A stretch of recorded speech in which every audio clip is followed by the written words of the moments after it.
কমলা শইকীয়াৰ হত্যাকাণ্ড কুশল দুৱৰীৰ ৰূপে জয়ন্ত হাজৰিকাই কৈছিলে, এইটো সকলোৱে জনা কথা। ইতিমধ্যে বিভিন্নজনে আৰক্ষীৰ ওচৰত বা তদন্তকাৰী গোটৰ ওচৰত স্বীকাৰোক্তি দিছে, তেওঁ পৰিয়ালৰ মানুহে এইটো কৈছে, দেখাও পাইছিল তেওঁ। এইটো সংগঠনৰ অনুমতি অবিহনে হৈছিল, সম্মতি সাপেক্ষে হৈছিল? অবিহনে হৈছিলে। এইটো ইতিমধ্যে যোৱা 3 দিন ধৰি ছ'চিয়েল মিডিয়াত এজন ব্যক্তি তেওঁৰ কেইটামান পোষ্টৰ বাবে, তেওঁ কিবা আপডেটৰ কাৰণে সাংঘাতিক ধৰণৰ চৰ্চিত হৈ আছে। অসমীয়া মানুহৰ ভৱিষ্যত, অসমীয়া মানুহৰ মাটি সম্পদ লৈ যোৱা আৰু মুছলমানৰ কথা কৈ হিন্দী লবিৰ আগ্ৰাসন নমায়নাৰ কিছুমান বিষয়ক লৈ পেলাই, স্পৰ্শকাতৰ বিষয়ক লৈ নিৰ্বাচনৰ বতৰত এজন অসমীয়া মানুহে সাংঘাতিক ধৰণে সাহসেৰে কিছুমান কথা কৈছে।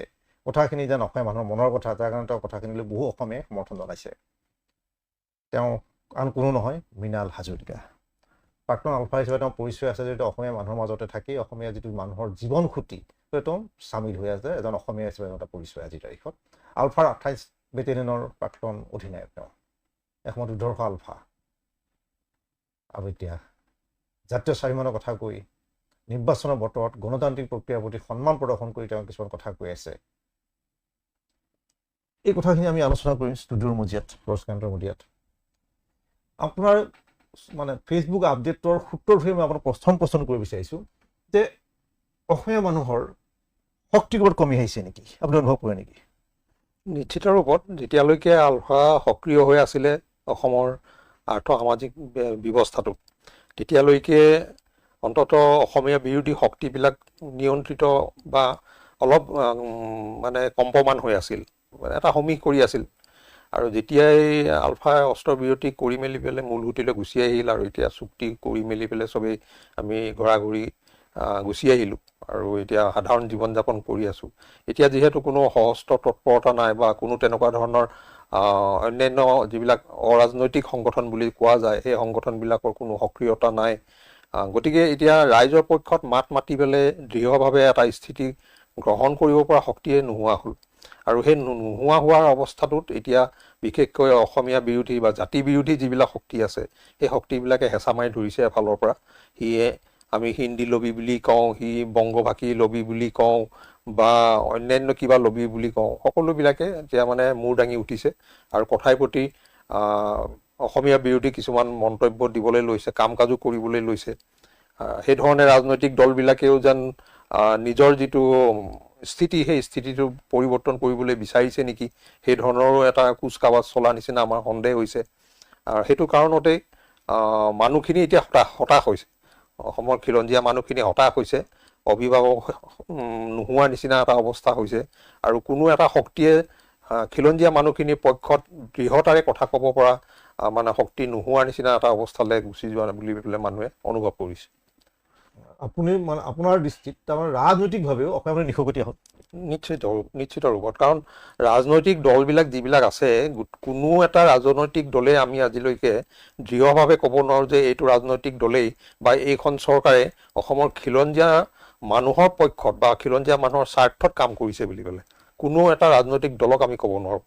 এতিয়ালৈকে ভাৰতৰ লগত যুক্ত হোৱা আজি 70-75 বছৰ পাৰ হৈ যোৱাৰ পিছতো যিবিলাক ঘটনা পৰিঘটনা হৈছে আৰু দিনক দিনে ইয়াক খিলঞ্জীয়া মানুহ সংখ্যালঘু হৈ মেলি পেলাই বিতাড়িত হ'ব লগা হৈছে, তাৰ ফলশ্ৰুতিতেই এই গোটেই কথাখিনি আহিছে। আৰু আমি ভাবিবলৈ বাধ্য হৈছোঁ। আৰু পূৰ্বতে আমিতো আজি 45 বছৰ আগতেই এইখিনি ছবি আমি দেখিছিলোঁ কাৰণেতো এই গোটেই ব্যৱস্থাটোৰ পৰা আঁতৰি গৈ পেলাই সুকীয়াকৈ এটা দাবী উত্থাপন কৰিছিলোঁ, স্বাধীন অসমৰ দাবী কৰিছিলোঁ বা এটা সশস্ত্ৰ পন্থা লৈ পেলাই এটা সুকীয়া পথলৈ গুচি গৈছিলোঁ। সেই যিটো বাস্তৱতা আছিলে সেই সময়ত 1979 চন 80 চন সেই সময়ৰ সেইটোৰ পৰিৱৰ্তন হোৱা নাই, বৰঞ্চ আৰু বেছি বেয়া ফাললৈহে গতি কৰিছে। গতিকে এই কথাখিনি আজিৰ প্ৰজন্মই মানে কি ধৰণে অনুধাৱন কৰে সেইটোৰ ওপৰতহে আমাৰ ভৱিষ্যতটো নিৰ্ভৰ কৰিছে। মই আপোনাৰ কথা এটা কৈছোঁ যে হয় যে এটা 1979 মানে 7 এপ্ৰিলত আলফাৰ জন্ম হৈছিলে বা স্বাধীনতাৰ প্ৰসংগ আহিছিলে। পৰৱৰ্তী সময়ত এটা উত্থান পতনৰ মাজেৰে বিতৰ্ক আছে, অভিযোগ আছে, প্ৰতিভিযোগ আছে। অসমীয়া মানুহৰ এটা সময়ত যথেষ্ট সংখ্যক সমৰ্থন আছিল। পৰৱৰ্তী সময়ত আলফাৰ দ্বাৰা কিছুমান মানুহ হত্যা কৰা হ'ল, ধৰক কমলা শইকীয়াই হওক, শ্বহীদ সাংবাদিক প্ৰথমে কমলা শইকীয়াই হওক, বা পৰৱৰ্তী সময়ত আমাৰ নিত্যাদত্ত চৌধুৰী পুলিচ অফিচাৰ অসমীয়া বিভিন্ন মানুহ, গীত শংকুৰ চাৰ্গেৰ দৰে এগৰাকী মানে ৰাছিয়ান অভিযন্তা, মানে NGO এটা কাম কৰিছিলে মাজুলী সংৰক্ষণৰ কথা লৈ, এই কথাবিলাক লৈ আছিলে। এই গোটেই পৰৱৰ্তী সময়ত কিছুমান ঘটনা পৰিঘটনাৰ মাজে আলফাৰ যিটো প্ৰক্ৰিয়া, ক'ৰবাত ব্যাহত হৈ পৰিল নেকি, যাৰ কাৰণে এসময়ত যথেষ্ট সংখ্যক মানে সমৰ্থন থকা এই সংগঠনটো লাহে লাহে অসমীয়া মানুহৰ মানে সমৰ্থনবাদী অসমীয়া মানুহে তেওঁলোকৰ বন্ধু বা তেওঁলোকৰ প্ৰতি থকা হেৰি হিচাপে নলৈ পেলাই যেন তেওঁলোকে অসমীয়া মানুহ বিৰোধী তেনেকুৱা বুলি ভাবিবলৈ বাধ্য হ'ল নেকি, বা হত্যাকাৰী অপহৰণৰ সৈতে জড়িত হৈ এটা সংগঠন কিয় ভাবিবলৈ ল'লে? নিশ্চয়কে এইটো অস্বীকাৰ কৰাই নাযায়। আলফাৰ সংগ্ৰামখনত বহুতবিলাক ত্ৰুটি বিচ্যুতি হ'ল, বহুতবিলাক মানে ভুল পদক্ষেপ হ'ল, কাৰ্য হ'ল, আৰু কিছুমান অক্ষমনীয় অপৰাধো হ'ল। আৰু সেই অপৰাধ বুলি কওঁতে মই শ্বহীদ সাংবাদিক কমলা শইকীয়াই নহয়, ধেমাজি যিটো বোমা বিস্ফোৰণ শিশু মহিলাক যিটো হত্যা কৰা হ'ল 2004 চনত, এই ঘটনা হৈছে গুৱাহাটীৰ ৰাজপথত বহুত মানুহকো হত্যা কৰা হৈছে। এই গোটেইটো মানে নিশ্চয় এই গোটেইখিনি কাৰণে ৰাইজে আলফাৰ প্ৰতি থকা যিটো আস্থা আৰু বিশ্বাস সেইটো কমি অহাটো একেবাৰে স্বাভাৱিক, আৰু সেইটোৱে হৈছে। কিন্তু সমান্তৰালভাৱে ৰাষ্ট্ৰপক্ষই ইয়াক বদনামী কৰিবলৈ বা ৰাইজৰ পৰা বিচ্ছিন্ন কৰিবৰ কাৰণেও বিভিন্ন কূটকৌশল সুযোগটো আলফাই দিছে, আৰু ভাতৃঘাতী সংঘৰ্ষ সৃষ্টি কৰাৰ যিটো পৰিৱেশ, এই পৰিৱেশটো কিন্তু আলফাৰ ফালৰ পৰাই হৈছে আৰম্ভণি। এই কথাটো মই দৃঢ়তাৰে স্বীকাৰ কৰিবলৈ অলপ আপোনাৰ আলফা 28 বেটেলিয়নৰ কেপ্টেইন অধিনায়ক, আপোনাৰ এটা সশস্ত্ৰ আটাইতকৈ শক্তিশালী যিটো সংগঠন আছিল আলফাৰ 28 বেটেলিয়নৰ অন্যতম শক্তিশালী সংগঠন সেইটো আলফাৰ মানে অন্য এটা মেৰুদণ্ড বুলি ক'ব, ৰাজহাড়, সেই তাৰ অধিনায়ক আপুনি আজি অকপতে স্বীকাৰ কৰিছে যে আমি ভাতৃঘাতী সংঘৰ্ষ আলফাৰ পিনৰ পৰা সূচনা কৰা হ'ল। আলফাৰ ত্ৰুটি বিচ্যুতিৰ ফলত অসমীয়া মানুহৰ মাজৰ পৰা আলফা যথেষ্ট আঁতৰি যাবলগীয়া হ'ল। তাৰ পৰিণাম গোটেই জাতিটোৱে আজি ভোগ কৰিছে নেকি? নিশ্চয় অসমীয়া জাতিয়ে তাৰমানে চাব দেই, এই 91 চনৰ পৰা মানে চাৰেণ্ডাৰ পৰ্ব আৰম্ভ হৈছে, 1991-92 চনৰ পৰা আৰম্ভ হৈছে, আৰু তেতিয়াতো মানে হাজাৰ হিচাপত মানে চাৰেণ্ডাৰ কৰিছে লৰাই। আৰু তাৰ পিছত মানে এই প্ৰতি বিপ্লৱী বুলি পেলাই ঘোষণা কৰি মেলি পেলাই কাৰোবাক মানে মৃত্যুদণ্ডৰ শাস্তি মানে দিয়া হৈছে বা ঘোষণা কৰা হৈছিলে। সেই পন্থাটো বা সেই কাৰ্যটো বা এই সিদ্ধান্তটো আলফাৰ ফালৰ পৰা লোৱাটোৱে আচলতে হঠকাৰী আছিল। সেইটো যদি নহ'লেহেঁতেন তেতিয়াহ'লে ভাতৃঘাতী সংঘাতটো মানে সৃষ্টি হোৱাৰ অৱকাশটো নাথাকিলেহেঁতেন। সেইটো নিশ্চয়কৈ আমাৰ নিজৰ ভুল বুলি পেলাই আমি ক'ব লাগিব, কাৰণ চাৰেণ্ডাৰটো দীঘলীয়া এখন সংগ্ৰাম হ'ব। স্বাধীনতা যুঁজ মানে এইটো প্ৰজন্মৰ পিছত প্ৰজন্মই যুঁজ কৰিব লাগিব, আৰু এই যুঁজখনত এজন ব্যক্তিয়ে যে সুদীৰ্ঘ জীৱন মানে বৰ্তি থাকিব পাৰিব তাৰ কোনো নিশ্চয়তাই নাই। গতিকে কোনোবা পাৰিব থাকিব, কোনোবা নোৱাৰিব, তেওঁ আঁতৰি যাব। এই প্ৰক্ৰিয়াটো ধাৰাবাহিকভাৱে চলি থাকিব, কিন্তু সেইটো বাধা দিবলৈ গৈ মেলি কাৰোবাক যদি মৃত্যুদণ্ডৰ ঘোষণা কৰা যায় বা সেইটো যদি কাৰ্যকৰী কৰিবলৈ যোৱা যায়, স্বাভাৱিকতে এইটো ৰাষ্ট্ৰই বা শত্ৰুপক্ষৰ সুবিধাটো ল'বই। কাৰণ কাৰোবাক মাৰিবলৈ গৈছে, তেওঁ যেনিবা নমৰিল, কেনেবাকে আহত হৈ বাচি গ'ল, লগে লগেতো পুলিচ আৰ্মিৰ পৰা আৰম্ভ কৰি ৰাষ্ট্ৰপক্ষই তেওঁকতো গোটাই মেলি ক'ব যে তোৰ এনেও মৰিবি, তোকতো মাৰিবই, গতিকে আমাক সহায় কৰ। গতিকে তেওঁ আৰ্মিৰ লগত পুলিচৰ লগত গৈ মেলি পেলাই আলফাৰ মানে যিবিলাক আশ্ৰয়স্থল আছিলে বা আলফাৰ সদস্য আছিলে সেইসকলক বিচাৰি মৰাৰ ক্ষেত্ৰত আৰম্ভণি প্ৰক্ৰিয়াটো সেইটো আৰম্ভ হৈ গ'ল। তো এইবিলাক আচলতে দূৰদৰ্শী চিন্তাটো আমাৰ মানে নহ'ল, যিটো ভুল পদক্ষেপৰ কাৰণে এই পৰিস্থিতিলৈ আহিলে। সমান্তৰালভাৱে ৰাষ্ট্ৰইও আলফাক দমন কৰিবলৈ গৈ যিখিনি সন্ত্ৰাস কৰিলে, অসাংবিধানিক আৰু অগণতান্ত্ৰিক যিবিলাক কাৰ্য কৰিলে, সেই অপৰাধবিলাকৰ ক্ষেত্ৰত অসমৰ খিলঞ্জীয়া ৰাইজে কিন্তু ৰাষ্ট্ৰক যি ধৰণে কৈফিয়ত তলব কৰিব লাগিছিলে, যি ধৰণৰ বিৰোধ হ'ব লাগিছিলে, সেই বস্তুটো কিন্তু সেইধৰণে নহ'ল।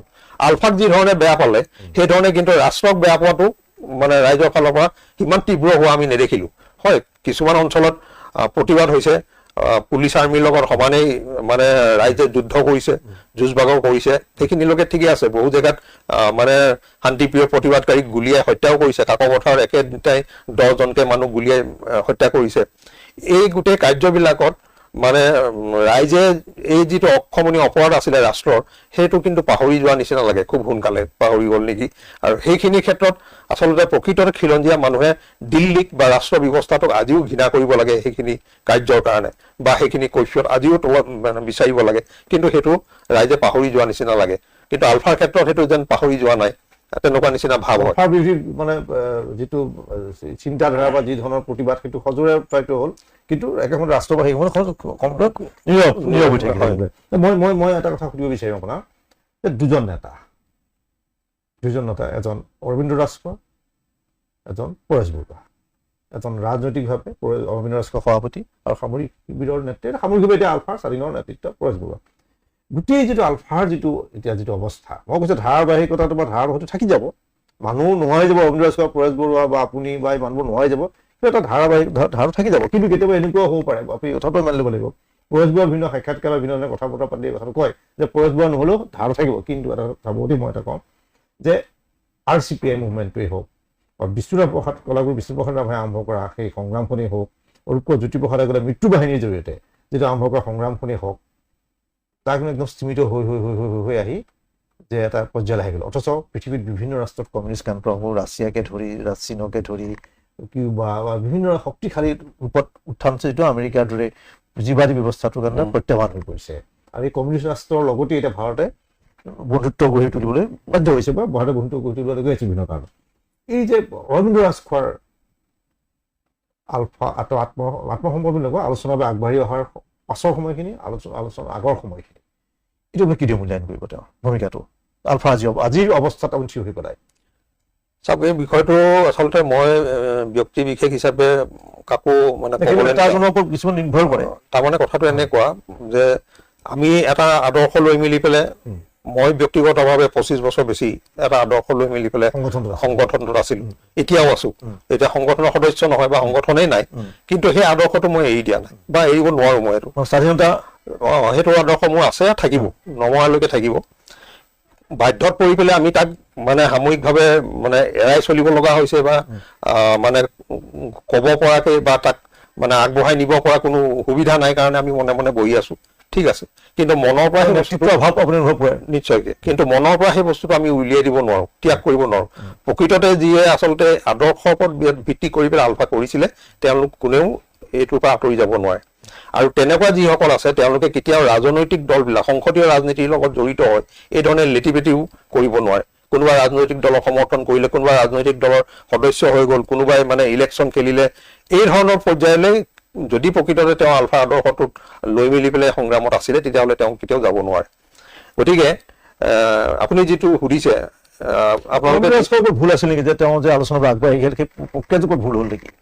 নহয়, ভুলটো মানে তেওঁলোকে উপযুক্ত সময়ত উপযুক্ত সিদ্ধান্ত ল'ব নোৱাৰাৰ যিটো দুৰ্বলতা, কেৱল মানে অৰবিন্দ ৰাজখোৱা বুলি নকওঁ, আলফাৰ কেন্দ্ৰীয় নেতৃত্বৰ উপযুক্ত সময়ত উপযুক্ত সিদ্ধান্ত ল'ব নোৱাৰাৰ দুৰ্বলতা 1 নম্বৰ। 2 নম্বৰ, অসমৰ বাস্তৱ ক্ষেত্ৰখন, যুদ্ধ ক্ষেত্ৰখনৰ ওপৰত সঠিক পৰ্যালোচনা নথকা বা এই যুদ্ধ ক্ষেত্ৰখনৰ ওপৰত মানে মিলাই লৈ মেলি পেলাই যিটো ৰণকৌশল তৈয়াৰ কৰিব লাগে, সেইখিনি ক্ষেত্ৰত মানে সঠিক ডিচিশ্যন তেওঁলোকৰ নোহোৱা, এই 2টা কাৰণ মূলত। এই 2টা কাৰণৰ কাৰণে ভুল পলিচি আৰু কেন্দ্ৰীয় নেতৃত্ব, আলফা যিকেইজন কেন্দ্ৰীয় নেতা আছে, এই লিষ্টখনটো চবেই জানে। আৰু গতিকে সেই মানে কেন্দ্ৰীয় সমিতি বুলি পেলাই আমি যাক কওঁ, আমিতো কামাণ্ডাৰহে, আমি কামাণ্ডাৰ মানে কি, কামাণ্ড ফল' কৰে। আমি নিৰ্দেশ দিব আমাক, আমি সেই নিৰ্দেশ মতে কাম কৰিব লাগে, ফিল্ডত আমি কাম কৰিব লাগে। ওপৰৰ পৰা বা কেন্দ্ৰীয় সমিতিৰ পৰা যিটো নিৰ্দেশ আহিব, সেই নিৰ্দেশটো আমি ইয়াত এক্সিকিউট কৰিব লাগে। গতিকে আমিতো পলিচি মেকিং নকৰোঁ বা অভাৰঅল গোটেই ৰাজনীতিটো আগবঢ়াই নিয়াৰ ক্ষেত্ৰত আমি জাষ্ট মানে ফিল্ডত যিটো নিৰ্দেশ সেইটো কাৰ্যকৰীহে কৰিব পাৰোঁ। গতিকে আমি ফিল্ডত যিখিনি কথা দেখি আছিলো, যিবিলাক বাস্তৱ অভিজ্ঞতা আমি সন্মুখীন হৈছিলো, এই গোটেই কথাখিনি আমি কেন্দ্ৰীয় নেতৃত্বক জনাই থকাৰ পিছতো আমাৰ কথাখিনি গুৰুত্ব নিদিয়াৰ ফলত এই সংগ্ৰামখন ইমান পৰ্যায়লৈ যে অৱনমিত হ'ল, পিছুৱাই গ'ল। আৰু এই কথাখিনিতে আমাৰ ক্ষোভটো তীব্ৰ হ'ল, আৰু তীব্ৰ হোৱাৰ কাৰণতে আমি একপক্ষীয়ভাৱে ডিচিশ্যন কৰি পেলাই আমি 28 বেটেলিয়নে চিজ ফায়াৰ কৰিছিলো 2008 চনত। আৰু তাৰপিছত লগে লগে আমাকতো 18 বছৰ হ'ল, হয়, এতিয়া মানে লগে লগে আমাকতো সংগঠনৰ পৰা বহিষ্কাৰ কৰিলে। তো বহিষ্কাৰ কৰিলে, আমিতো তেতিয়াও আমি আলফা হিচাপেতো আলোচনা প্ৰক্ৰিয়াটোত আগবঢ়াই লৈ যাবৰ কাৰণে আমি সমগ্ৰ অসমত আমি ৰাজহুৱা মিটিং পাতি পেলাই ৰাইজক আমি সচেতন কৰিছো। ইয়াত যিবিলাক গুৱাহাটীত যিমানসকল বুদ্ধিজীৱী আছিলে, সকলোৰ ঘৰে ঘৰে আমি গৈছো, গৈ মেলি পেলাই তেওঁলোকক আমি গোটেই কথাখিনি অৱগত কৰিছো। ইয়াৰ বুদ্ধিজীৱীসকলেও আমাৰ কথাখিনি, আমাৰ যুক্তিযুক্ততাখিনি নুই কৰা নাই কোনেও।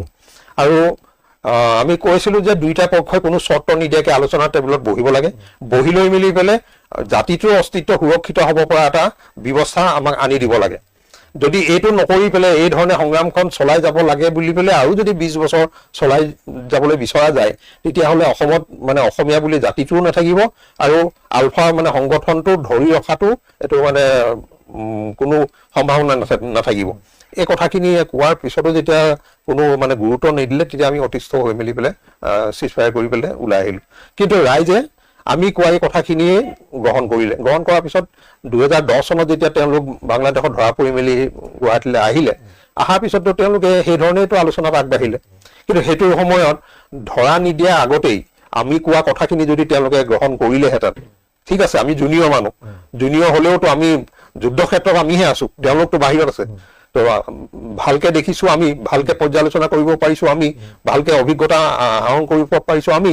গতিকে আমি যিখন ছবি দাঙি ধৰিছো সেইখিনি তেওঁলোকে গ্ৰহণ কৰিব পাৰিব লাগিছিলে, সেইখিনি আস্থা নিজৰ সদস্যসকলৰ ওপৰত ৰাখিব পাৰিব লাগিছিলে। সেইটো নকৰি মেলি পেলাই তেওঁলোক ধৰা পৰিলে। ধৰা পৰাৰ পিছত যেতিয়া হাত কেৰিয়াৰ লৈ পেলাই আলোচনা টেবুলত বহিছে, স্বাভাৱিকতেতো তাৰ জোৰটো নাথাকিল। আৰু যেতিয়া আহি পেলাই যেতিয়া গভৰ্ণমেণ্টৰ লগত চিজফায়াৰ এগ্ৰিমেণ্ট কৰিছে, তেতিয়ালৈকেতো আমি সংগঠনত নাই, আমি সংগঠনৰ বাহিৰত আছো। চিজফায়াৰ কৰি মেলি পেলাই দাবী চনত প্ৰস্তুত কৰি মেলি পেলাই চৰকাৰক দিয়াৰ পিছতহে আমাক আকৌ মানে সংগঠনলৈ লৈ অনা হৈছে। তাৰ পিছত আৰু আমাৰ কৰিব লগা বিশেষ একোৱেই নাথাকে। মই এতিয়া ধৰক এইটো কথা অভিজ্ঞতা আমি গমেই পালোঁ। আলোচনালৈ লহাকৈ পৰেশ বৰুৱা এতিয়াও আছে, আৰু পৰেশ বৰুৱা আছে, তাৰ মাজতে দুটা বিবৃতি দিয়ে। ক'ৰবাত কেতিয়াবা নাজানো বোমা ফুটিলে বা গ'লে পৰেশ বৰুৱাই কৰিছে বুলিও কয়, তেনেকুৱা কথা। সেইটো এটা বিক্ষিপ্ত দুই এটা ঘটনা। কিন্তু পৰেশ বৰুৱাৰ নেতৃত্ব যিটো আলফা স্বাধীন, মই একদম নিৰ্মূলভাৱে আপুনি ক'ব, কাৰণ এনেকুৱা বিশ্লেষণ জনাটো কাৰণ নিশ্চয় তেওঁ ক'ৰবাত চাই আছে, চাব পাৰিছে, তেওঁ নিশ্চয় গম পাম। অসমীয়া মানুহৰ যিটো খিলঞ্জীয়া বুলি কোৱা, খিলঞ্জীয়া সংখ্যা বহুত পাতিম কথা আপোনালোকৰ। অসমীয়া মানুহৰ যিখিনি আমি অসমীয়া মানুহ বুলি ভাবোঁ, অসমবাসী এটা বেলেগ এটা বিষয়, অসমীয়া মানুহ এটা বেলেগ সংজ্ঞা। অসমবাসী এটা বেলেগ ধাৰণা, আৰু অসমীয়া বুলি ক'লে বা খিলঞ্জীয়া বুলি ক'লে এটা বেলেগ এটা ধাৰণা। এই যে অসমীয়া মানুহখিনি, যিখিনি মানুহ সততে আমি কথা পাতি থাকোঁ, যে মুখ্যমন্ত্ৰীৰ মুখতো বা খিলঞ্জীয়া ভূমিপুত্ৰ এইবোৰ কথাবোৰ সঘনে উচ্চাৰিত হৈছে, বা শাসক দলৰ মুখতো, বিৰোধী মুখতো। পৰেশ বৰুৱা এই সত্তাটো যে পৰেশ বৰুৱা, তেওঁ বিচ্ছিন্ন হৈ গৈছে নেকি অসমীয়া মানুহৰ মাজৰ পৰা, অসমীয়া সমাজখনৰ পৰা ক'ৰবাত? যিখন সমাজ গৈ আছে, কাৰণ মই মাজতে সময়লৈ আকৌ কথাটো কৈছোঁ যে ৭৯ৰ অসম ২০২৬ৰ অসম সম্পূৰ্ণ পৃথক। আৰু আজিৰ যিটো অসমীয়া প্ৰজন্ম, মই ভাবোঁ যে অত্যন্ত তেতিয়াও আছিলে, সেই প্ৰজন্মৰ পৰা এদিন ডক্টৰ হীৰেণ গোহাঁই, ডক্টৰ ভূপেন হাজৰিকা, বাণী কানক, মহেশ চন্দ্ৰ গোস্বামী, প্ৰাতঃস্মৰণীয় অসমীয়াৰ জন্ম হৈছে ইয়াত। আৰু আজিৰ তাৰিখত যথেষ্ট মেধা, অত্যন্ত প্ৰখৰ বুদ্ধিমত্তা সম্পন্ন এটা জেনেৰেশ্যন আছে। আৰু সেই আমি কিছু সংখ্যক আমি লগ পাওঁ, কথা পাতোঁ, অত্যন্ত মেধা। তেওঁলোকে মই কৈছোঁ যে দেশে বিদেশে অধ্যয়ন কৰি থকাৰ পাছতো অসমৰ নিৰ্বাচনলৈ সজাগ সচেতন। আনকি তেনেকুৱা মেধাৰ ছাত্ৰ ছাত্ৰী আহি অসমৰ দুই এটা সমষ্টিত এতিয়াও কাম কৰি আছে, প্ৰচাৰ চলাই আছে। দুজন প্ৰাৰ্থী নাম নক'ব বিচৰা নাই, প্ৰচাৰ চলাই আছে। কোনোবা নিউয়ৰ্কত আছে, কোনোবা লণ্ডনত আছে, দিল্লী ইউনিভাৰ্চিটি, JNU, অত্যন্ত মেধা। গতিকে মই অসমীয়া সমাজখনলৈ ভাবিবলৈ হতাশ নহয়। ক'ৰবাত তেওঁলোকক আমি যে ক'ৰবাত হেৰি হৈ গৈছোঁ, অসমীয়া মানুহখিনি ভয় খাই আছোঁ আমি, এই কথাখিনি সময়ত পৰেশ বৰুৱাৰ প্ৰাসংগিকতা লাহে লাহে হেৰাই গৈছে নেকি? চাওক, মানে অসমত দৈনিক এটা এটা বিপদ চলি আছে, নতুন নতুন এটা এটা সমস্যা আহি আছে, এটা এটা নতুন নতুন ইছ্যু, আৰু গোটেইবিলাকেই আচলতে আমাৰ অস্তিত্বৰ সংকট আহিব পৰা ধৰণৰ সমস্যাবিলাক আহিছে। হয়, আৰু এইটো ক্ষেত্ৰত আজি কোনোবা মানুহৰ মাজত নাথাকিলেও তেওঁ যদি সেই ইছ্যুটোক এড্ৰেছ কৰি পেলাই কিবা এটা যদি তাক প্ৰটেকশ্যন কৰিব পৰা যদি কিবা কাম কাজ কৰে, ৰাইজে দেখে যে এইটোতো আমাক সুৰক্ষিত কৰিছে এই কামটোৱে, তেতিয়াহ'লে নিশ্চয়কৈ তেওঁ প্ৰাসংগিকতা থাকিব। আৰু যদি এইবিলাকতো একো এক্টিভিটিজ নাথাকে আৰু সুদীৰ্ঘ বছৰ যদি জনতাৰ পৰা যদি বিচ্ছিন্ন হৈ থাকে, তেতিয়াহ'লেতো ৰাইজে লাহে লাহে পাহৰিবই। আৰু নিউ জেনেৰেশ্যনেতো ইমানখিনি কথা চাবলৈ যাবলৈতো সময়ো নাই। এতিয়াৰ জেনেৰেশ্যনটোত আচলতে সময় কম, কাৰণ আগতে আমাৰ সময় ধেৰ আছিলে। আমি ৰাতিপুৱা শুই উঠাৰ পৰা ৰাতি শুৱালৈকে আমি খেলা ধূলা কৰাৰ পৰা আৰম্ভ কৰি ধেৰ কিবা কিবি, এতিয়া সময়ে নাই। গতিকে নিউ জেনেৰেশ্যনে ইমানবোৰ কথা সেই ধৰণেতো চাব পৰাকে বা সেই ধৰণৰ পৰিৱেশেই নাইকিয়া হৈছে। গতিকে তেওঁলোকৰ ক'ৰবাত এতিয়া যিটো প্ৰজন্ম, অসমীয়া প্ৰজন্ম বহুত বিচ্ছিন্ন হৈ বহুত লোক আঁতৰি গ'ল নেকি? আপুনি কি দেখিছে? আপুনি ইয়াত আছে, ডেফিনেটলি তেওঁতো মানে আঁতৰি গৈছেই একেবাৰে। মানে প্ৰধান কাৰণটো কি? প্ৰধান কাৰণটো এইটোৱে যে এই পৰ্যন্ত যথেষ্ট আঁতৰি গ'ল, এই বস্তু অপ্ৰাসংগিক হৈ যাব। তাৰমানে সেয়াই আৰু উপযুক্ত সময়ত উপযুক্ত সিদ্ধান্ত ল'ব নোৱাৰাৰ যিটো দুৰ্বলতা। তেওঁৰ দুটা ভুল কি মই সুধিব, দুটা ভুল মই সুধিম, ভাল কামো দুটা সুধিম। দুটা ভুল, যি দুটা ভুলৰ কাৰণে আলফাই ভুগিবলগীয়া হৈছে, পৰজা নিজেও ভুগিবলগীয়া হৈছে, আৰু আজি প্ৰজন্মৰ পৰা তেওঁ আঁতৰি গুচি গৈছে। দুটা তেওঁ যিটো ভুল সিদ্ধান্ত। তেওঁৰ যিখিনি স্থিতি আছে সেই স্থিতিটো আপুনি হাজাৰবাৰ চেলুট দিব লাগিব। আৰু মানে এটা সংগঠন বা এখন সংগ্ৰাম ধৰি ৰখাৰ যিটো মানে দৃঢ় স্থিতি, আপোচ নকৰাৰ যিটো স্থিতি, সেইটোত মানে তেওঁ সদায় আছে, আৰু সেইটো সদায় তেওঁ নমস্য হৈ থাকিব। কিন্তু কথাটো হ'ল সময়ৰ লগত কেতিয়াবাতো আপুনি অলপ কম বেছ কৰিব লগা হ'ব পাৰে, সময়ৰ লগত কেতিয়াবা আপুনি কৌশলগত কাৰণতো কিবা অলপ মানে এৰা ধৰা কৰিব লগা হ'ব পাৰে। এতিয়া আমাৰ অৱস্থাটো, আমাৰ বিৰোধটো আছিলে সেই তাত যে আমি অসমীয়া বুলি 79ত বা 80ত আমি অসমীয়া বুলি যিখিনি মানুহে জানিছিলো, সেই মানুহখিনি এতিয়া 2000তো নাই। অসমীয়া সমাজখনতো সেইটো হৈ থকা নাই। এতিয়া বড়ো এফালে গুচি গ'ল, কাৰ্বি এফালে গুচি গ'ল, মিচিং এফালে গুচি গ'ল, ইভেন অসমীয়া বুলি থকা টাই আহোম, চুতীয়াৰ পৰা আৰম্ভ কৰি সোণোৱাল কছাৰীলৈকে এইখিনিও আঁতৰি গুচি গৈছে। গতিকে আৰু যদি 20 বছৰ 30 বছৰ এনেকে পাৰ হয়, তেতিয়াহ'লে অসমীয়া বুলি কোন থাকিব? আৰু ইফালেতো সমান্তৰালভাৱে বিদেশী আগ্ৰাসনটো চলি আছে জোৰদাৰ গতিত। অকল বাংলাদেশৰ পৰা আহিছেতো নহয়, নেপালৰ পৰা আহিছে, বিহাৰৰ পৰা আহিছে, ভাৰতৰ বিভিন্ন প্ৰান্তৰ পৰা আহিছে। আৰু ইয়াতে যিকেইখন চৰকাৰ থাকিব, সেই চৰকাৰখনেতো আন নহ'লে অন্তত ভাৰতীয়সকলৰ নিৰাপত্তা একদম মানে 1 নম্বৰত ৰাখিব সদায়, তেওঁলোকৰ যাতে কোনো ক্ষতি নহয়। কাৰণ তেওঁলোকৰ যদি অনাদৰ কৰে বা তেওঁলোকক যদি গুৰুত্ব নিদিয়ে, দিল্লী একেদিনে দিছপুৰৰ চৰকাৰ ভাঙিব। সেইটো উদাহৰণ আছে প্ৰফুল্ল মহন্তৰ ক্ষেত্ৰত। গতিকে এই যিটো মানে আগ্ৰাসন চলি আছে, এই কথাখিনিত এতিয়া বড়ো ৰাইজৰ বা বড়ো সংগ্ৰামখনত আমি সেই কথাখিনি শিকিব লগা আছে। মানে এই ক্ষেত্ৰত মানে ক'ত তেওঁ মানে সেইটোৱে সেই সময়খিনিত যদি এইটো এটা ডিচিশ্যন হ'লহেঁতেন, ঠিক আছে, তেওঁ আহিব নালাগে, তেওঁ আহি মেলি পেলাই দিল্লীত বহি পেলাই আলোচনা কৰিব নালাগে, কিন্তু প্ৰক্ৰিয়াটোতো আৰম্ভ কৰিব পাৰিলেহেঁতেন। আৰু এই বাকী যিসকল চৰ্তকেইটাৰ আলোচনা নহয় বুলি কয় কেন্দ্ৰীয় চৰকাৰে। চাওক, মনমোহন সিঙৰ PCG যেতিয়া আলোচনা প্ৰক্ৰিয়া চলিছিল, এতিয়া MK নাৰায়ণ উপদেষ্টা আছিল, নিৰাপত্তা উপদেষ্টা, তেখেতে যিখন চিঠি দিছিলে আলফালে চেয়াৰমেনলে, সেই চিঠিখনতো এটা কথা উল্লেখ কৰিছিলে যে সকলো কৰিছো, আলোচনা কৰা হ'ব বুলি ক'লে। তো এতিয়া ভাৰত চৰকাৰে বা দিল্লীয়ে স্বাধীনতা মূল বিষয়টোৰ ওপৰত আলোচনা কৰিম বুলি লিখি দিয়াটো কিমান মানে সমীচীন হ'ব বা সেইটো কৰিব পাৰিব, কিন্তু অল কৰিছো। মনমোহন সিং চৰকাৰে যি ধৰণৰ তৎপৰতা দেখুৱাইছিল, তাৰ পৰৱৰ্তী 10 বছৰত তেনেকুৱা তৎপৰতা দেখুৱাইছে নে? নাই। বিজেপি চৰকাৰে UPA চৰকাৰৰ দিনত কিছু পৰিমাণে অলপ লিবাৰেল এটা মানে পৰ্যায়ত আগবাঢ়িছিলে, অলপ পজিটিভ এটা পৰ্যায়ত আগবাঢ়িছিলে। কিন্তু NDA অহাৰ পিছত সেইটো মানে হেঁচা মাৰি ধৰি পেলাই মানে ৰখা নিচিনা হৈ পেলাই আল্টিমেট মানে এইটো বাধ্যত পৰি এখন চুক্তি 2024 29 ডিচেম্বৰত চুক্তি স্বাক্ষৰ হৈছে। চুক্তি স্বাক্ষৰৰ পৰা আজি ধৰক এতিয়া প্ৰায় 1.5 বছৰ। হয়, 1.5 বছৰ। কিমান শতাংশ কৰিব বুলি ভাবে? নাই, মূল কথাটো আছিলে যে আমি শ্বহীদসকলৰ পৰিয়ালক আমি এটা ক্ষতিপূৰণ দিয়া কথাটো আমি কৈ আছিলো। দিল্লীয়ে ক'লে যে হয়, মানে আলফাই গোটেই সংগ্ৰামখনত যিখিনি মৃত্যুবৰণ কৰিলে সেইসকলক আমি কিবা কম্পেনচেশ্যন দিয়া কথাটো কৈছো। দিল্লীয়ে ক'লে যে ৰাষ্ট্ৰৰ বিৰুদ্ধত আপোনালোকে যুঁজ কৰি পেলাই মৰিছে, গতিকে আমি আকৌ সেইটো কিয় ক্ষতিপূৰণ দিম?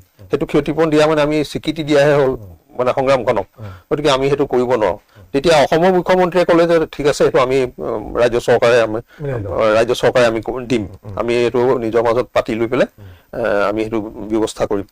তো ইয়াত যেতিয়া মানে সদস্যসকলৰ এইটো আৰ্থিক অনুদানৰ যিটো কাৰ্যসূচী লৈছিলে, সেইদিনাখনতো তেওঁ ৰাজহুৱাকে ঘোষণাই কৰিছিলে যে শ্বহীদসকলকো আমি ক্ষতিপূৰণ দিম বুলি পেলাই। কিন্তু এতিয়া নিৰ্বাচন আহি গ'ল, তেওঁতো এইটো কাৰ্যকৰী নকৰিলে। গতিকে এতিয়া শ্বহীদ পৰিয়ালবিলাকে আমালৈ ফোন কৰি থাকে যে এইটো কি হ'ল, তেওঁলোকে আশা কৰি আছিলে, এতিয়া সেইটোতো কাৰ্যকৰী নকৰিলে, মূল যিটো আমাৰ দাবী আছিল। ঠিক তেনেকে আৰু শ্বহীদ পৰিয়ালখিনি ল'ৰা ছোৱালীখিনিক কৰ্ম সংস্থাপন দিয়া, সেই ধৰণৰ সেইখিনিও নহ'লগে, সেইখিনিও মানে আজিলৈকে কাৰ্যকৰী নকৰিলে। অথচ চাকৰিটো বিভিন্নজনক দি আছে, কিন্তু এইখিনি ল'ৰা ছোৱালীকতো চাকৰি আজি পৰ্যন্ত কাৰ্যকৰী নকৰিলে। এতিয়া মানে কথাটো এনেকুৱা হ'ল যে ডেভেলপমেণ্ট যিখিনি মানে তাতে এজেণ্ডা আছিলে, উন্নয়নমূলক যিখিনি কাম কাজৰ কথা আছিলে, সেই লিষ্টখন মানে চিনাক্ত কৰা হ'ল যে এইখিনি কাম কেন্দ্ৰীয় চৰকাৰে কৰিব, এইখিনি কাম ৰাজ্য চৰকাৰে কৰিব। আৰু কেন্দ্ৰীয় চৰকাৰে কৰিব লগা কামখিনিৰ কাৰণে ষ্টেট গভৰ্ণমেণ্টৰ ফালৰ পৰা ফৰ্মেলি যিখিনি লেটাৰ মানে পঠাব লাগে বা যি ধৰণৰ এইখিনি মানে অফিচিয়েল হেৰি কৰিব লাগে, প্ৰচেছ কৰিব লাগে, সেইখিনি কৰা ধৰণৰ কাম কাজখিনি চলি আছে। তাৰ বাহিৰে বাকী আৰু কেইটামান কামৰ এইবোৰ DPR CPR কিবা কিবি এইবিলাক মানে কৰিছে আৰু খুব ধীৰ গতিত হয় বাঢ়িছে। হয় আপুনি যিটো আজিও ধৰক আপুনি ফেচবুকত যেতিয়া আপডেট দিছে চিন্তনীয় বিষয়ে যথেষ্ট আলোচনাৰ এটা খোৰাক দিছে, মানে চিন্তাৰ খোৰাক দিছে যে হয় মুছলমানৰ কথা কৈ থকা হৈছে, মুছলমানৰ আগ্ৰাসনৰ কথা বাংলাদেশী মুছলমানৰ আগ্ৰাসনৰ কথা কৈ থকা হৈছে, কিন্তু সমান্তৰালভাৱে বাংলাদেশী হিন্দু আৰু হিন্দীভাষী বনিয়াৰ যিটো আগ্ৰাসন, এইটো কথা মই কৈছে কথাটো। সেই প্ৰসংগত মানে এনেকুৱা কিছুমান কথা আছে যিটো মই ক'ব ধৰক এতিয়া আমি যদি চাওঁ যে তেখেতসকল ভাৰতীয় হ'লেও যে GS-ৰোডৰ 2 পাৰৰ 99% ব্যৱসায় তেওঁলোকৰ হাতত, মাটিবোৰৰ মালিক তেওঁলোক। সোণাপুৰৰ পৰা একেবাৰে আপোনাৰ মানে নগাঁৱলৈকে পথৰ 2 কাষৰ মাটিবোৰ তেওঁলোকৰ, আজাৰাৰ পৰা দুধনৈ গোৱালপাৰা তেওঁলোকৰ মাটিবোৰ তেওঁলোকৰ। আৰু অসমৰ মানে আপুনি গুৱাহাটীটো বাদেই, গুৱাহাটীখন সম্পূৰ্ণভাৱে অসমীয়া নাই, ব্যৱসায় বাণিজ্য আদি সমস্ত ভূমি সম্পত্তি, আনকি তেজপুৰ, নলবাৰী, বৰপেটা, আপোনাৰ ডিব্ৰুগড়, যোৰহাট, শিৱসাগৰ বিভিন্ন ঠাইত যিবোৰ গাঁৱৰ মাজৰ একেবাৰে 500 পৰা 5000 বিঘা মাটিলৈকে নিৰ্দিষ্ট এক্সেণ্ট বনিয়াৰ হাতলৈ গুচি গৈছে। মাটি মানে কৃষিভূমি কৃষকৰ হাততে থকাৰ কোনো আইন চৰকাৰে আজিলৈকে নকৰিলে, আৰু নকৰাৰ কাৰণেই তেওঁলোকে জানি শুনি নাই কৰা যাতে এই মাটিবোৰ গৰাকী হৈ যায়, আৰু কোনোদিন এটা IPL বা মানে ইনলাইন পাৰ্মিট জাতীয় বস্তুটো ILP কোনোদিন নহয়, ইয়াত কোনোদিন কৰিব নোৱাৰে। যিটো চুবুৰীয়া ৰাজ্য মেঘালয়ৰে বিচাৰিছে, মেঘালয় হয়তো পাই যাব। এই গোটেই ব্যৱস্থাটো আপোনাৰ য'ত মমতা বেনাৰ্জীয়ে কৈছে যে মাটি মানুহৰ হাতত মাটিৰ অধিকাৰ থাকিব লাগিব, মানুহৰ হাতত নিজৰ ভাষাৰ অধিকাৰ থাকিব লাগিব, আৰু তেতিয়াহে জাতিটো পূৰ্ণাংগ হ'ব। আমাৰ হাতত ভূমি সম্পত্তিৰ অধিকাৰটো যিটো নাই, নোহোৱাই গ'ল, কিনিবলৈ বাটটো খুলি দিয়া হৈছে। এইটো সময়ত আপুনি কি ক'ব গোটেই বস্তুটো? আমাৰ ভাবো কেৱল বাংলাদেশী মুছলমানেই নেকি? ৰেভিনিউটো গোটেইটো ৰাজ্য চৰকাৰৰ এখতিয়াৰৰ বিষয়, ভূমিটো ৰাজ্য চৰকাৰৰ এখতিয়াৰৰ বিষয়। ইয়াত এখন ভূমি আইন আছে, এতিয়া সেইখন কাৰ্যকৰী বা তাক সংশোধন কৰিব লগা হ'লে, খিলঞ্জীয়া স্বাৰ্থত যদি সংশোধন কৰিব লগা হয়, ইয়াতে দিছপুৰতেতো সংশোধন কৰি মেলি পেলাই এইখিনি কাম কৰিব পাৰে। মাটি ক্ৰয় বিক্ৰয় কেৱল খিলঞ্জীয়াৰ মাজত হয়, তো এইখিনিতো দিছপুৰে কৰিব পাৰে, কিন্তু আজিলৈকে এইটো কৰা নাই। বিভিন্ন ধৰণৰ কথা কৈ মানে টাইম পাছ কৰি থকাৰ নিচিনা হৈ আছে। ব্ৰহ্ম কমিটি কিবা কমিটি এইবোৰ বনাই মেলি এইবোৰ ল'লে, কিন্তু কামটোতো একো নকৰিলে। এতিয়া এইবোৰ বসুন্ধৰাৰ জৰিয়তে এইবোৰ যে দি আছে, পটা দি আছে, কিবা দি আছে, তাতো খিলঞ্জীয়া বুলি পেলাইতো দিয়া নাই। এফালৰ পৰা মানুহক দি গৈ আছে, বেছিকেতো হিন্দুস্তানী মানুহে পাইছে, খিলঞ্জীয়া মানুহেতো পোৱাই নাই, খুব কম সংখ্যকে 2-1 পাইছে। তো গতিকে অৱস্থাটোতো সেইটো, আৰু সেইটো মানে চৰকাৰখনে যদি নকৰে, দিছপুৰত থকা চৰকাৰখনে যদি নকৰে, তেতিয়াহ'লে কোনে কৰিব? সেইটোতো চৰকাৰৰ দায়িত্বৰ ভিতৰত পৰে। আৰু চৰকাৰক বাধ্য কৰাবলৈ হ'লে ইয়াত তেনেকুৱা এটা শক্তি লাগে, ৰাইজক প্ৰতিনিধিত্ব কৰিব পৰা। সেই শক্তিটোও নোহোৱা হৈ গ'ল এতিয়া। গতিকে অৰ্থতে বিৰোধী শক্তিশালী হোৱাটো বহুতে বিচাৰে। মই এটা আপুনি খিলঞ্জীয়া কথাটো বহুবাৰ কৈছে, মই এটা আপোনাৰ দৃষ্টিত আজি তাৰিখলৈ অসমীয়া সংজ্ঞাই নিৰূপন্ন হ'ল, কি দুৰ্ভাগ্য। খিলঞ্জীয়া সংজ্ঞাটো আপোনাৰ দৃষ্টিত কেনেকুৱা হ'ব? অনুপ চেতিয়াৰ এটা সংজ্ঞা আনিছে তেখেতে, অনুপ চেতিয়া বুলি নহয়, আচলতে চাওক, অসমীয়া জাতি বুলি ক'লে জাতিৰ ডেফিনেশ্যনটো মানে আন্তঃৰাষ্ট্ৰীয়ভাৱে যিটো পৰ্যায়ত যি ধৰণে আছে সেই কথাটো আমি চবেই জানো। আৰু জাতি এটা নিৰ্দিষ্ট সময়সীমাৰ ভিতৰত আপুনি বান্ধি ৰাখিব নোৱাৰে। মানুহ আহি থাকিব, তাৰ মাজত নতুন মানুহ সোমাই থাকিব, জাতিত অন্তৰ্ভুক্ত হৈ থাকিব। এতিয়া টাই আহোমখিনিয়ে যেনিবা এইখিনি আহি পেলাই অসমীয়া জাতি মানে অন্তৰ্ভুক্ত হৈ গ'ল, বা আগতে অসমীয়া বুলি নাছিলেই, সোণোৱাল কছাৰী, মৰাণ, মটক চব মিলি পেলাইতো অসমীয়াটো হ'লগে, বড়ো তৰু এনেকে কৰি গ'ল। তো এতিয়াও মানুহ আহি আছে, ভাৰতৰ পৰা আহিছে, বাংলাদেশৰ পৰা আহিছে, ক'ৰবাৰ পৰা আহিছে। তো সেই মানুহখিনিওতো অসমীয়া হ'ব পাৰে, তেওঁলোকতো অসমীয়া জাতিটোৰ অন্তৰ্ভুক্ত হ'ব পাৰে। এটা বছৰলৈ, এটা চেঞ্চুৰী পাৰ হৈ গ'ল, অসমীয়া হ'ব পাৰে। সেইটোত আপুনি বান্ধি ৰাখিব নোৱাৰে। আৰু অসম চুক্তিত যিটো মানে অসমীয়া মানুহৰ মানে সাংবিধানিক সুৰক্ষাৰ কথা কৈছে, 85 চনত আমি অসমীয়া বুলি পেলাই যিটো কথা বুজিছিলো, সেইটো আছিলে যে আমি আজিৰ তাৰিখত যিখিনি খিলঞ্জীয়া মানুহৰ কথা কওঁ বা বুজো, সেই মানুহখিনিকে আমি অসমীয়া বুলি জানিছিলো। কিন্তু পিছলে 85 পিছলে সেই বস্তুটো নোহোৱা হৈ গ'ল। এতিয়া বড়োৱেতো অসমীয়া বুলি নকয় নিজক, কাৰ্বিয়েতো অসমীয়া বুলি নকয়। গতিকে এতিয়া যদি 85 চনৰ সেই চুক্তিখনৰ মতে আপুনি অসমীয়াৰ সুৰক্ষাৰ কথাটো যদি কয়, তেতিয়াহ'লে সেইটোতো বাস্তৱত কৰিবই নোৱাৰে। কিন্তু তাৰ বিপৰীতত খিলঞ্জীয়াৰ বুলি পেলাই যদি কৰা যায়, খিলঞ্জীয়াৰ সুৰক্ষাৰ কথাটো যদি কোৱা যায়, তেতিয়াহ'লেতো ডেফিনেটলি জনজাতীয় আহি যায়। আৰু সেইটো আন্তঃৰাষ্ট্ৰীয়ভাৱে স্বীকৃত। সেইটোতো UN দ্বীপখনটো ভাৰত চৰকাৰেও স্বীকৃতি প্ৰদান কৰিবলৈ চহী মাৰি থৈছে। গতিকে সেই হিচাপেতো ইয়াত বহুত হিন্দীভাষী মানুহ আছে, ধৰক যি আপোনাৰ স্বাধীনতাৰ সেই সময়তে আহিছিল বুলি কোৱা হয়, কিছু আছে জ্যোতিপ্ৰসাদ আগৰৱালাৰ পৰিয়ালটোৱেই তেওঁলোক অসমীয়া, তেওঁলোক অসমীয়া, কিন্তু খিলঞ্জীয়া নহয় আমাৰ দৃষ্টিত। তাৰমানে খিলঞ্জীয়া ডেফিনেশ্যনটো খিলঞ্জীয়া আপোনাৰ দৃষ্টিত কেনেকুৱা? ৰাষ্ট্ৰসংঘত মানে ট্ৰাইবেল বুলি পেলাই বা জনজাতি বুলি পেলাই বহুত বছৰ ধৰি পেলাই তাত আলোচনা বিলোচনা তৰ্ক বিতৰ্ক চলিল। খিলঞ্জীয়া এখন দুটা বেলেগ সংখ্যা হয়, খিলঞ্জীয়াটো বেলেগ বস্তু আৰু অসমীয়াটো বেলেগ বস্তু। তো ৰাষ্ট্ৰসংঘত লাষ্টত গৈ পেলাই এটা সূত্ৰ গ্ৰহণ কৰিলে। সেই সূত্ৰটো আছিলে যে ঔপনিৱেশিক শাসনৰ পূৰ্বে যিখিনি ভূখণ্ডত আগতে স্থায়ীভাৱে বসবাস কৰি থকা মানুহ আছে, সেই মানুহখিনিয়ে সেই ভূখণ্ডৰ খিলঞ্জীয়া মানুহ। 1826 ফেব্ৰুৱাৰী আগৰ মানুহখিনি ইয়াত খিলঞ্জীয়া, কাৰণ আমাৰ ইয়াত ঔপনিৱেশিক শাসনটো 1826 24 ফেব্ৰুৱাৰীৰ পৰা আৰম্ভ হৈছে। গতিকে তাৰ আগৰ যিখিনি মানুহ ইয়াত স্থায়ীভাৱে আছে, সেই মানুহখিনি এইখিনি মানুহ খিলঞ্জীয়া। তেখেতেও কৈছে যে 1826 24 ফেব্ৰুৱাৰীলৈকে থকা মানুহ হয়, সেই তাৰিখত যিখিনি মানুহ আছিল সেই মানুহখিনি খিলঞ্জীয়া মানুহ। হয়, আৰু অসমীয়া সংজ্ঞাটো আপুনি নিৰ্দিষ্টকে আপুনি মানে কোৱাটো উচিত নহয় বুলি মই ভাবো। এইটো মোৰ ব্যক্তিগত অভিমত। কাৰণ মানুহ আহি থাকিব, নিজকে অসমীয়া বুলি গ্ৰহণ কৰি থাকিব। যোনে যোনে নিজকে অসমীয়া বুলি গ্ৰহণ কৰিব, তেওঁক আপুনি কিয় মানে আঁতৰাই দিব?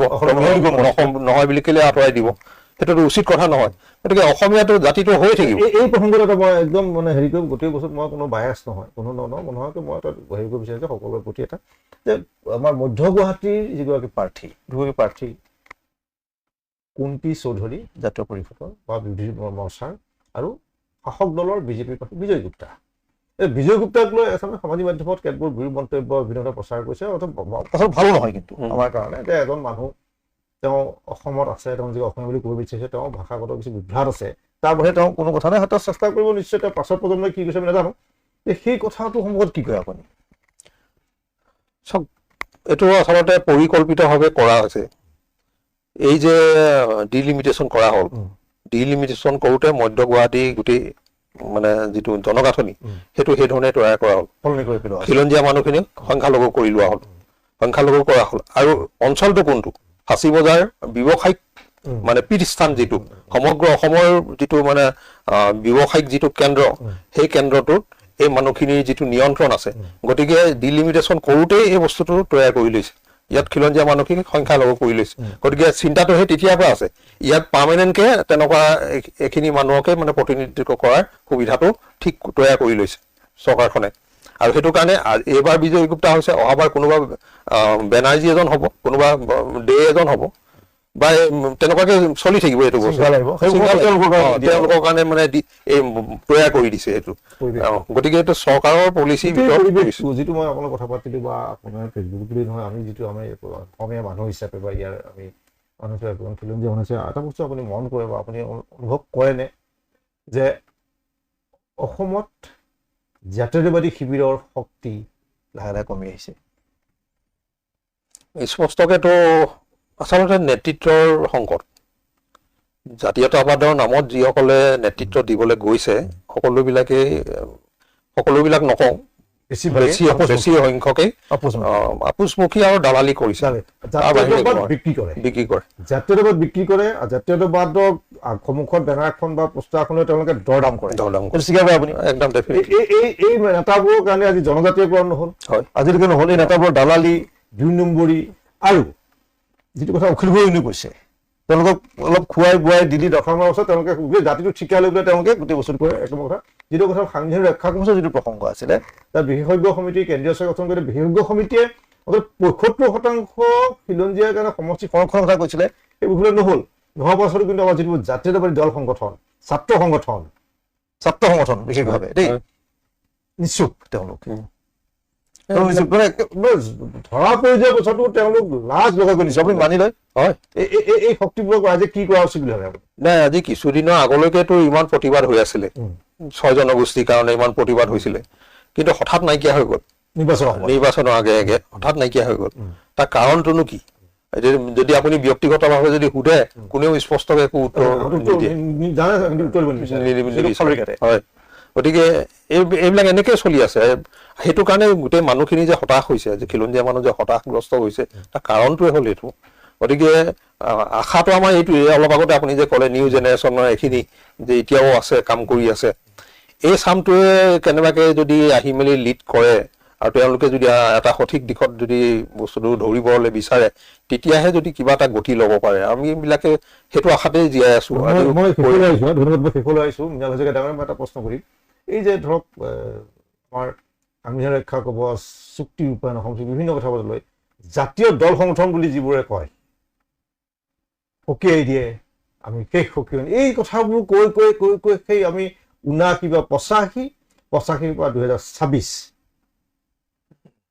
তেওঁলোকৰ মাজত এটা জেনেৰেশ্যন গেপ আহিছে সেই মানুহখিনিৰ মাজত এটা এটা পৌৰত্ব পাইছে তেওঁলোকে এটা পৰা নামিবও নোখোজে পিৰামিডত উঠি লৈ পেলাই এটা কি মুধচত উঠি পেলাই নামিবও নোখোজে মানুহক ঠকি থকা বুলি কিন্তু সকলোৱে আলোচনা কৰে এই মানুহখিনি জাতীয় দল সংগঠন ছাত্ৰ সংগঠন দুটামানৰ নেতা আপুনি কি কয় সেইটো হয়েই কাৰণ কোনো এটা জনগোষ্ঠীৰে এটা সংগঠন নাই অজস্ৰ সংগঠন হৈ গৈছে আৰু তেওঁলোকক অকল নেতৃত্ব খোৱা কামোৱাৰ কাৰণে এই বিভাজনবিলাক হয় আৰু চৰকাৰ বোলা বস্তুটো সদায় মানে এইটোৱে চাই থাকে যে যিয়ে আচলতে চৰকাৰৰ লগত দৰদাম কৰিবলৈ আহে সেই পক্ষটোৰ তেওঁৰ মানে আদৰ্শ আৰু তেওঁৰ স্থিতিটো কি এই বস্তুটোতো চাই আজি এতিয়া উদাহৰণ মুইৱা ক্লিংগালেন মুইৱা আজি সেই ৯৭ চনৰ পৰা আলোচনা মীমাংসা হোৱা নাই কিন্তু সেইজন মানুহকতো লৰাব পৰা নাই তেওঁ যিটো মানে ডিজাইন তেওঁ যিটো স্থিতি তেওঁ যিটো আদৰ্শ সেইটোকতো আজি খেলিব যোৱা নাই দিল্লীলৈ লৰাব পৰা নাই নিদিব পাৰে কাৰণটো কি বুলি ভাবে